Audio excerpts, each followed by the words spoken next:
दियारा को दानापुर से जोड़ने वाले पीपा पुल को आज दो भागों में बांटा गया और फिर गंगा विलास क्रूज को पार कराया गया। गंगा विलास क्रूज बनारस से डिब्रूगढ़ जा रहा है और लेकिन बीच में पीपा पुल है। क्रूज को पार करने के लिए पीपा पुल को खोला गया और इस दौरान 11 बजे से शाम 4 बजे तक पीपा पुल पर रफ्तार थम गई, जिससे पुल के दोनों तरफ लोगों की भीड़ जमा हो गई। शाम 4 बजे पुल को जोड़ा गया और इसके बाद पुल पर आवाजाही शुरू हुई। दानापुर से तस्वीरें हम आपको दिखा रहे हैं, जहां पुल खोलकर क्रूज को पार कराया गया। एक बीच में दियारा के क्षेत्रों को जोड़ने के लिए पीपा पुल बनाया जाता है, जो कि इस मौसम में जोड़ दिया जाता है ताकि दियारा इलाका में रहने वाले जो लोग हैं वो राजधानी पटना आ सकें। और ऐसे में जब क्रूज का रास्ता रुका तो पीपा पुल को थोड़ी देर के लिए खोला गया और 4 बजे के बाद परिचालन यहाँ पर फिर से हो सका।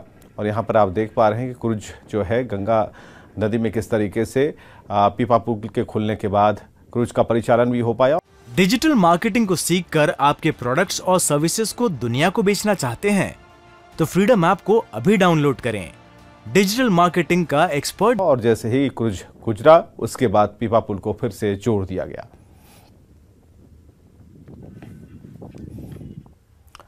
बिहार पुलिस हाईटेक हो रही है, अत्याधुनिक सुविधाओं से लैस हो रही है ताकि क्राइम कंट्रोल किया जा सके।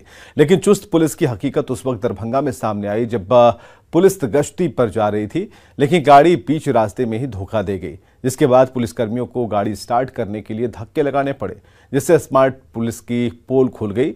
जीप को स्टार्ट करने के लिए जवानों को काफी मशक्कत करनी पड़ी। लेकिन सवाल है कि क्या ऐसी सुविधाओं से बिहार पुलिस आधुनिक होगी और अपराधियों को मौके पर दबोच सकेगी? गाड़ी अब नहीं चलने वाला, जबरदस्ती यहाँ थाना पर दिए हुए हैं। कौन सा थाना का है सर ये गाड़ी? नारियासराय थाना। देख रहे हैं गाड़ी में काफी धुआं भी दे रहा है, प्रदूषण काफी गाड़ी से निकल रहा है। आधा घंटा ढकेलने के बाद स्टार्ट होता है। तो ऐसे में कैसे अगर कोई मुजरिम को पकड़ने जाना होगा या और कोई जरूरी काम से जाना हो, कैसे काम? वहीं पर दिक्कत होता है, जहाँ मुजरिम पढ़ना था वहीं पर दिक्कत होता है। यानी कहीं भी जाते हैं तो धक्का मार के ही जाना पड़ता है। धक्का मार के ही जाना पड़ता है। कब से ये स्थिति बना हुआ है? 1 महीना से। तो संबंधित विभाग को इसका सूचना नहीं गया, बन के आया, लेकिन सुधार नहीं हुआ। बिहार में नल जल योजना को लेकर एक बार फिर सियासत गर्म हो गई है। बीजेपी नेताओं का दावा है कि केंद्र सरकार की मदद से बिहार में नल जल योजना चल रही है और योजना की स्थिति जानने के लिए केंद्र सरकार ने अधिकारियों से रिपोर्ट मांगी है, जिस पर बीजेपी का आरोप है कि बिहार सरकार इसमें राजनीति कर रही है और योजना की स्थिति नहीं बताकर इसमें जारी भ्रष्टाचार पर पर्दा डालने में लगी है। जबकि बिहार के सत्ताधारी नेता एक सुर में शुद्ध रूप से इसे बिहार सरकार की योजना बताकर केंद्र सरकार पर ही नल जल योजना को कॉपी करने का आरोप लगा रहे हैं।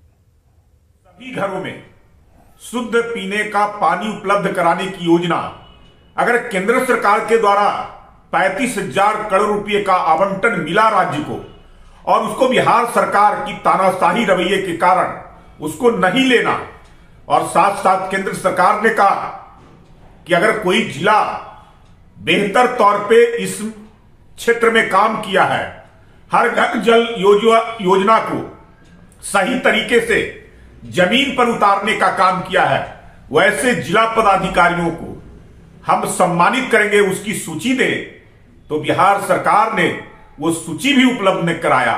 ये हिटलर शाही है राज्य सरकार का। बिहार के नल जल योजना को जो 2015 में शुरू हुआ उसको 2019 में आप शुरू कर रहे हैं, और उसमें भी कहे क्या नल जल योजना में कि कुछ पैसा हमसे ले लीजिए 2019 में। जब राज्य सरकार ने पूरी योजना पूरी कर ली, 90% योजना पूरी कर ली, तो उसमें पैसा दे रहे थे, काहे कि कहते कि कलामी करा रहे हैं ये योजना। और जब हमारी कॉपी कर रहे हैं तब क्यों पीठ थपथपा रहे हैं? और उनके कृपा की जरूरत नहीं है। बिहार सक्षम है और बिहार आगे बढ़ रहा है माननीय नीतीश कुमार जी और माननीय उप मुख्यमंत्री श्री तेजस्वी यादव जी के नेतृत्व में। कमाल देखिए, जो योजना बिहार सरकार अपने बूते चला रही है, जिस योजना का केंद्र सरकार से कोई लेना देना ही नहीं, केंद्र सरकार के अधिकारियों ने बिहार से उसकी भी रिपोर्ट मांग दी। अरे भाई कुछ पैसा वैसा दीजिए ना, अगर है तो अपनी तरफ से मत दीजिए। हमारा जो हिस्सा है, बिहार का जो हिस्सा है जीएसटी कलेक्शन में, वही हमें दे दीजिए, हमारी योजनाएं खूब रफ्तार से चलेंगी।